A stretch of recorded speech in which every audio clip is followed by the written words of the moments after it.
You're listening to our PAC Politics podcast. Our podcast is brought to you by our United Resource PAC. We are a tax-exempt political organization. Good morning. I am your host, Brittany McDowell.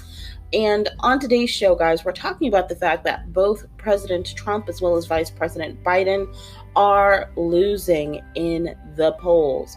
But how in the world can that happen? Well, we'll talk about it, and we'll specifically talk about one area in which one of those candidates is really losing, and that area is the economy, and that person is to be disclosed when I get to that segment.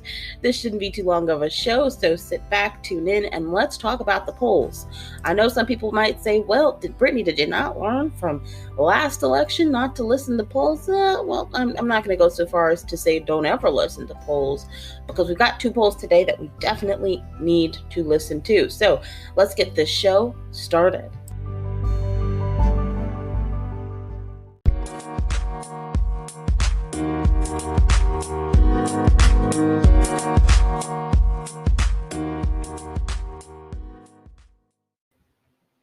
All right, so let's talk about the polls here for a second. We had a poll come out on Real Clear Politics on the 1st of the month, which was about 3 days ago, and it showed something that was pretty interesting.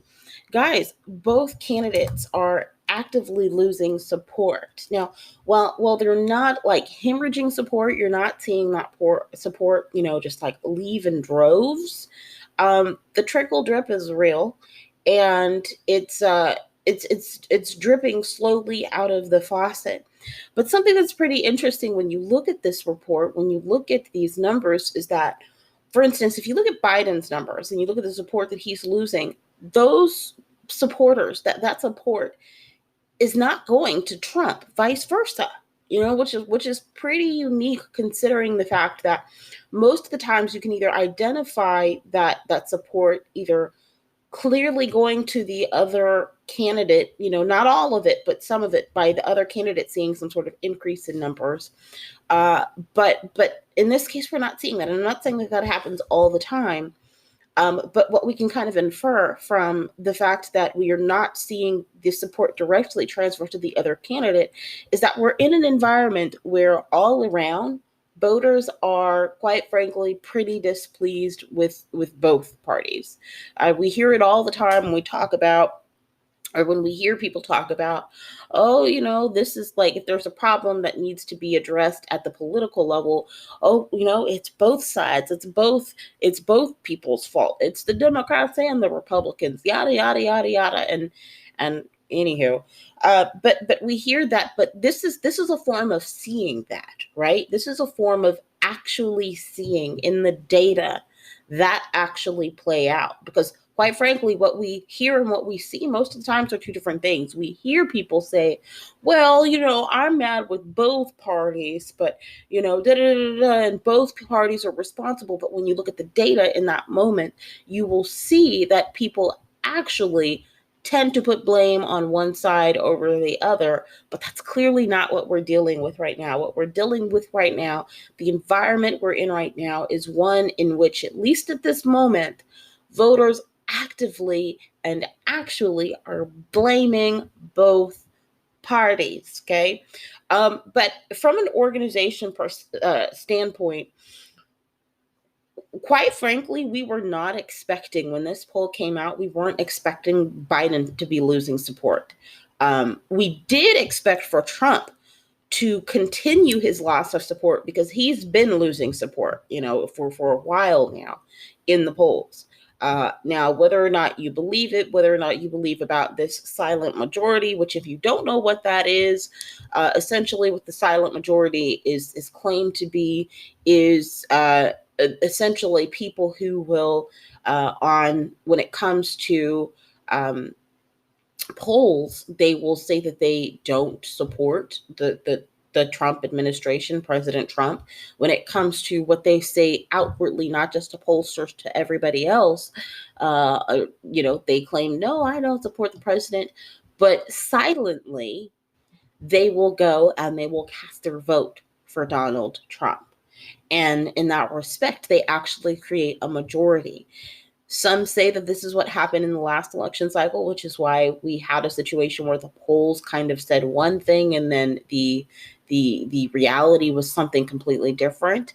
But hey, that's what some people think when they are told about the polls. It's like, well, there's the silent majority going on, so I really don't have to worry about it. But anywho, as an organization, again, we weren't expecting Biden to be in this position where he's kind of losing these numbers.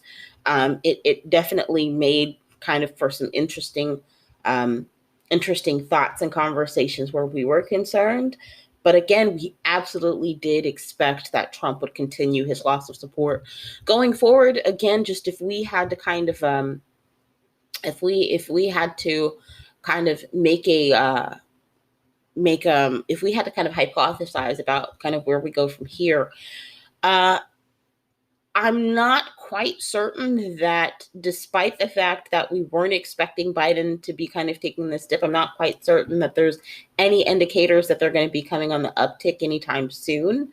But on the flip side, when you deal with President Trump and his active loss of support, there's absolutely something that will result in an uptick in his support numbers, I think, in the foreseeable future, should it occur, and that be the provision of stimulus, economic stimulus to people, which is why I think we see a situation where the White House is being pretty vocal about wanting stimulus, but then you're hearing from certain members of his administration, such as who was it that I mentioned the other day? It wasn't Steve Mnuchin. It was Mark Meadows. Mark Meadows made it clear, and then we even have Mitch McConnell now, even though he's not part of the Trump administration, but he's a Republican, which, as having a Republican administration, and even if a Republican is not inside the administration, he's still a Republican, so they're going to tie the two together, right, in terms of thoughts concerning voters. But you have Mark Meadows, you have Mitch McConnell, and you have a few other people now saying, look, I don't think stimulus is coming. And so, again, the Trump administration is pretty vocal about their desire for it. And you could make the argument that, well, they're only being vocal because they know they need to be vocal and because they think that people are going to believe that they want to provide stimulus, but they truly don't want to, which is why they have that kind of infighting where some people are saying provide stimulus. Some people are saying don't provide stimulus. Who knows? I don't know. But that is one way where we can kind of see Trump, at least if it happens in the immediate future, we can see him getting an uptick in the polls. Should that not occur, another option that might provide for, actually, you know what? No, I don't foresee, kind of my train of thought since I'm thinking out loud. I was going to say that I might see a vaccine coming out, because we're hearing this, by November 1st we should have a vaccine, by the election, but when you look at how people have been receptive to kind of hearing that, and you look at the messaging that's had to come out, most Americans aren't in a position where they would trust a vaccine that would come out before the election. So that said, and a lot of people are kind of tying it to kind of like political influence and being like politically motivated, and as a result, not really trusting the vaccine and kind of comparing it to what you're seeing in Russia, right, in terms of them pushing out a vaccine. And so I think a lack of trust that most Americans would have that would be tied to a vaccine that would come out before the election, I don't think, I'm fairly certain that wouldn't result in kind of an uptick in the polls for Trump. It might with his base, but for the overall electorate, I don't think that you're not going to see like a huge jump due to, support coming from Biden and going over to Trump or anything of the sort. But that's just kind of where we are. But the point is, the thing to take from it is that both are actively losing support at this point.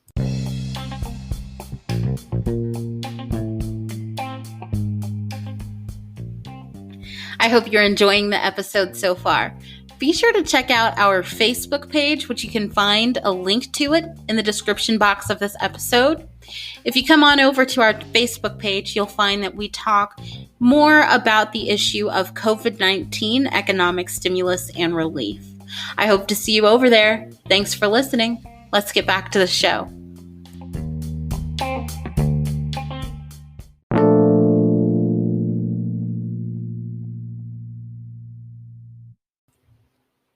Okay, so since we are on the topic of polls today, we need to kind of go back to the end of last month on the 27th, and we found a poll on Polling Report that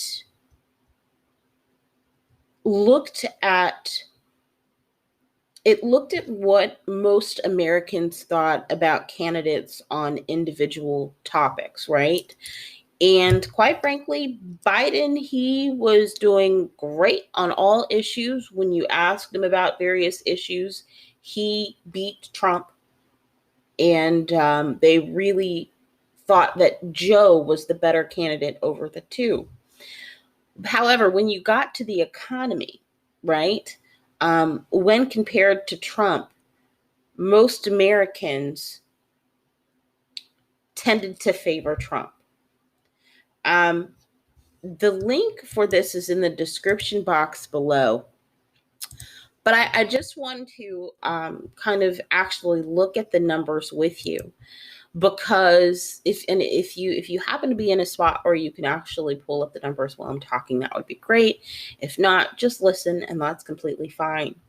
But so when we look on the economy, they started kind of measuring these numbers back in April, right? And we have never had a situation where on the economy, these numbers favored Joe Biden, which is pretty telling.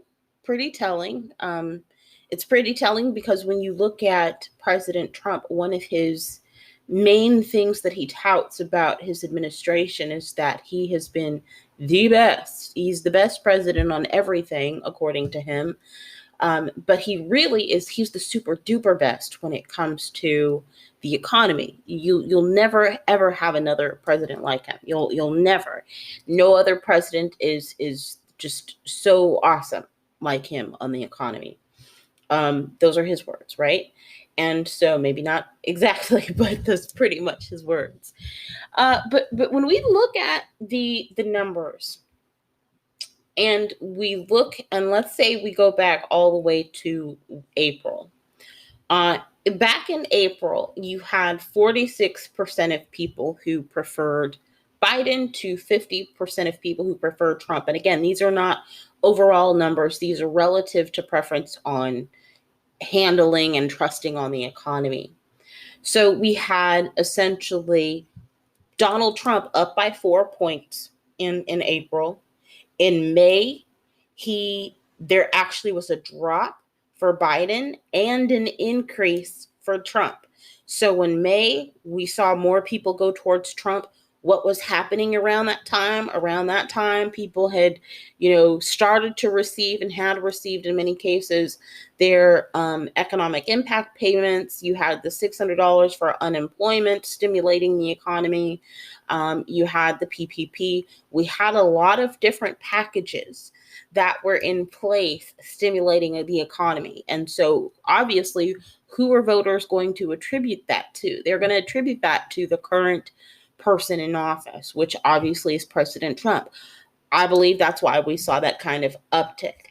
In June, you saw numbers trend up by 4 points towards Joe Biden, and they came down to Trump by 3 points. They came down. When you look at that, what was happening around that time? During June, we were dealing with uncertainty.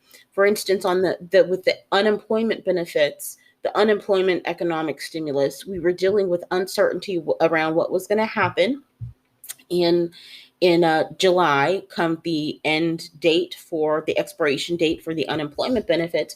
We also were dealing with people starting to feel the impact of an increase in coronavirus cases, whether it was, was them getting it, people they know getting it.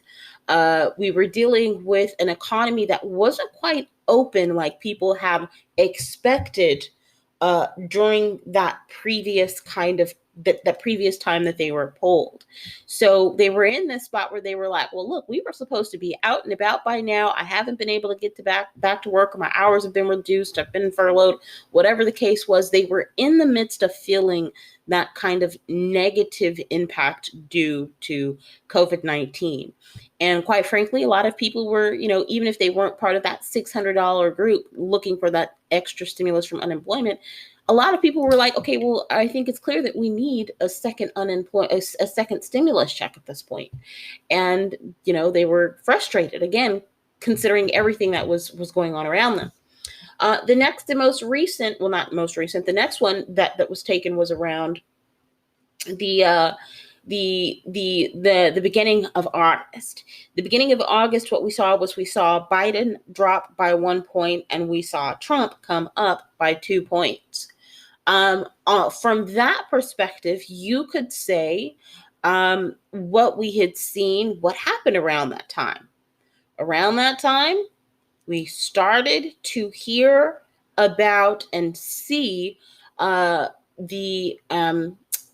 executive orders from the president. And so, because this was August 12th. So we started to see the executive orders from the president. We started to hear about, hear what was in the pipeline, and people started to kind of grasp what was going on or what would be going on in the future based on those orders. And so the perception became, well, look, the president is trying to do something, and the party attached to this other candidate is not necessarily providing solutions, right? And so we're just going to go and give some support back to Donald Trump. So again, keep in mind what happened there was Biden lost 1 point of support, and Trump came up by 2 points of support. And then more recently, we had in the most recent poll here related to trust on the economy and confidence in handling the economy, we have a situation where Joe Biden has come up by 3 points on the handling of the economy, and Trump has come down. Oh gosh, he's come down by 4 points on the economy. Okay. Now, I will say that for all of these situations, with the exception of back in April, with the exception of April, May, and June, when you look at the people who said neither or who kind of refused, I'm going to kind of leave that out of the equation. But so anywho, when we look at the most recent poll, and we look at the fact that Joe Biden went up, and you look at the fact that Donald Trump went down, I think it's an indicator of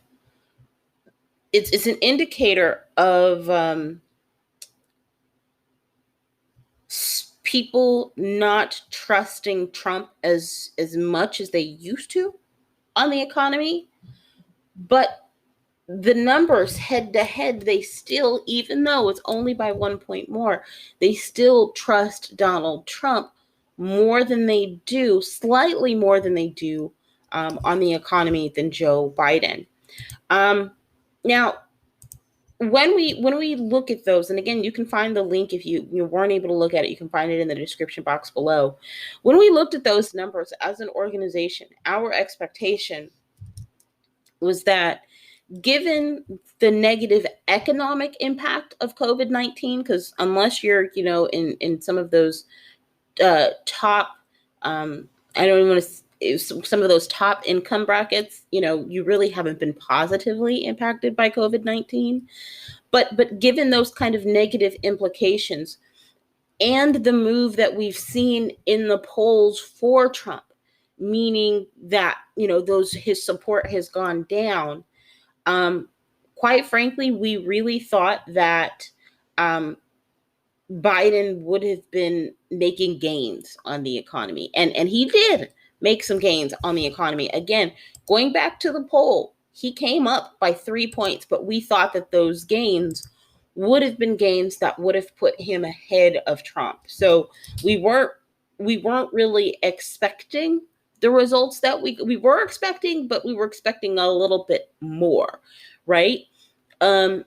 And we expected this despite the fact that Biden has been losing support. We expected him to be making gains, at least in that area. What I will say is, if anyone, is kind of wondering if you are a supporter of Joe Biden, and we haven't put out a formal position on a candidate, on him as a candidate, and we will soon. Because quite frankly, we're not going to be remaining neutral, right? You have to take a position. I was in a meeting yesterday, and it was a meeting that was for nonprofits who are involved in forms of advocacy. And one of the things that was really talked about was that even when it is, unpleasant, you have to take a position, right? And so we want to start making some of our positions a little bit more clear to you guys. I know I've the other day talked about our position on potential legislation, but I really want to start making it clear where we are on specific politicians, because we're not a news organization. Our job is not to remain neutral. But at the same time, the reason we've not really avoided, but I think the reason we haven't really stated and come out really and really stated positions very boldly was not because we are ashamed of positions we've taken, had we taken positions on certain people at that point, but more so because we're a non-connected organization. So we're not affiliated with Democrats, nor are we affiliated with Republicans. And we unfortunately had a situation where, given some of the issues we used to focus on, we were kind of classified as a conservative organization, where that isn't our ideology. It may have been on those issues, so to say, at that time. But one of the things that's super awesome about our organization is we look at issues. Well, it used to be issues. Now we've migrated to looking at political events. And based on those events, we decided to focus on that event and basically, I don't want to say advocate, but I mean, we advocate based on a position. Because I don't want to say advocate, because then you might think we're an advocacy organization. We're not that. But, I will talk about this on another show. I'm kind of rambling at this point, but taking it back to the poll. Point of it is here, I will absolutely make it known our position on this candidate. Quite frankly, I don't think we have officially taken a position, but we will make it known. But if you are someone who supports Vice President Biden, and you are wondering, especially after hearing in that first segment that overall he is losing support, if you are wondering where he can start to see gains that will translate into gains, not just in that segment of support, so on that issue, but overall for him as a candidate, where he needs to look for support to kind of make greater gains, that needs to happen with the economy. Once he starts making gains on the economy, he will start to see that uptick in his polls, because he's already down and out. He's already been clubbed over the head on the economy when it comes to polls, but he's right there, close enough where if he can just start making some gains and get ahead on Trump on the economy, then he can start getting ahead overall, because that's the only place that he's lacking compared to Trump, right? So that's that. That's all I've got to say about the fact that, guys, Biden is losing on the economy.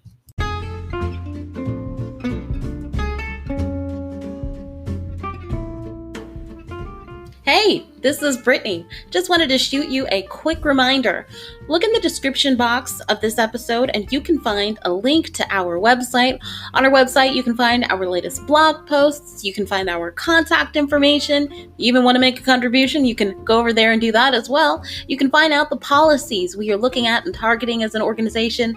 You know, I say all the time that we are a tax-exempt political organization. If you want to know more about that, again, go on over to our website, our-pac.com, where you can find out everything you want to know. You can do everything you want to do. We will gladly welcome you on our website with open arms. Again, check out our website in the description box below.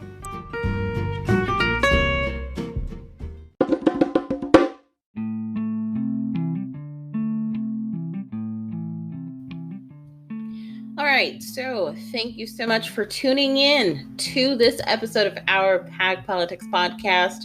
I hope it is abundantly clear based on the polls that both candidates are losing at this point. They're both losing support. And when it comes to the economy, guys, Joe Biden, he is the worst loser because he's not doing too great. Despite the fact that he's making some improvements, he still is the loser of losers on the economy. And I'm sure if President Trump had the opportunity, he would say to him on the economy, Joe, you're fired, right? But so just a little heads up here, we are off on next Monday as well as next Friday. So next week, you will only get one show from us, and that will be on Wednesday. So I will see you not Monday, but Wednesday, and I won't see you next Friday. I'll see you the Monday after that. So please be sure to tune in next Wednesday so that way you can see me the one and only time that you will next week. I wish you a fantabulous weekend and a safe Monday as well. Please be safe. Do not contribute. You know, they're expecting with the holiday next week, they're expecting things to not be so rosy. When it comes to the spread of COVID-19, they're expecting an increase in numbers due to some dumb decisions being made by people. Please don't be one of those people making those dumb decisions. I need you guys alive. I need you healthy and well, so that way together we can be well informed and together we can make a difference on this upcoming election, right? So again, stay well, stay healthy, stay in, wear a mask, wear a hazmat suit. You know, that's what I like to say. Wear a hazmat suit. All right, I'll see you next Wednesday. Again, enjoy your weekend. You've been listening to our PAC Politics podcast. Have a good one. Bye-bye.